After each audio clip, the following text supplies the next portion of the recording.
a bit of a different matter, I also did want to talk, if you guys are up for it, to talk about, anxiety, depression, and ADD. I think ADHD, my sense is part of it is that sort of sensation seeking and sensory seeking part of ADD, which kind of gets lumped into sort of the, impulsive part of ADHD. But I also think it's coping, right? Because you're not doing well in school, you're 13, 14, and school's really hard for you, then, well, if I become a stoner, for example, or I party a lot, then I have a ready excuse for not doing well in school. And then you're into a vicious circle. So, but anxiety and depression are highly correlated with alcohol use disorder, which is no surprise. And for anxiety, it's a little bit of chicken or the egg, I think, because is it anxiety that drove you to self-medicate, or is it anxiety that you've developed from, alcohol withdrawal?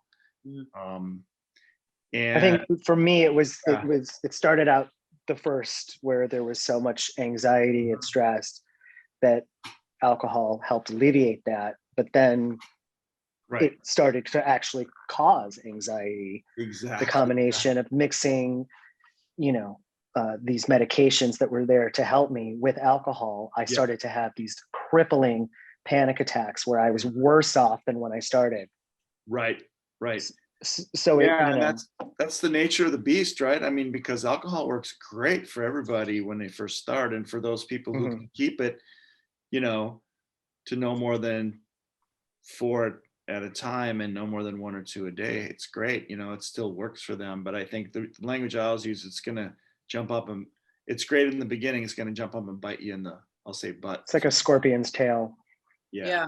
And David, I think you're absolutely right. It becomes a vicious circle. And as you said, Dr. Linde, about you don't know what came first, but in the end, alcohol helps because anxiety still struggle heavily with anxiety. And, yeah, and I used to have massive panic attacks, and alcohol would help you get out of those, but it would also give them to you because the addiction, because the Mhm. next morning right.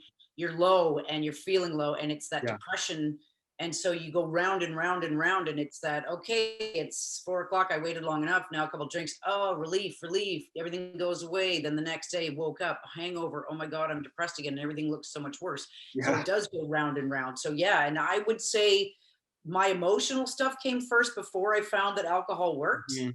But I don't know. It could have been the other way around. Yeah. I mean, in the end, it does become just that circle, and you don't know how to stop that circle. And Yeah, somebody once said the only time they ever took a day off of drinking was when they were so hungover they couldn't drink. And then I realized, oh my God, that was me for a while. I'm like, no, look, I didn't drink Sunday or Wednesday or Thursday, but it's because I was so hungover for like 3 days, or had done something so horrific that I was like, I cannot drink. It was just guilt and shame that was keep. But eventually I went back, and eventually I did it again. And eventually going, okay, let's just have two today. yeah, Okay, blasted through two. Just one more. Let's just pop one more. Then the justification that your brain is yeah, amazing to yeah. do certain. Well, I have this much vodka left, and it's going to go bad. Vodka doesn't go bad. We can go down to Cool. here.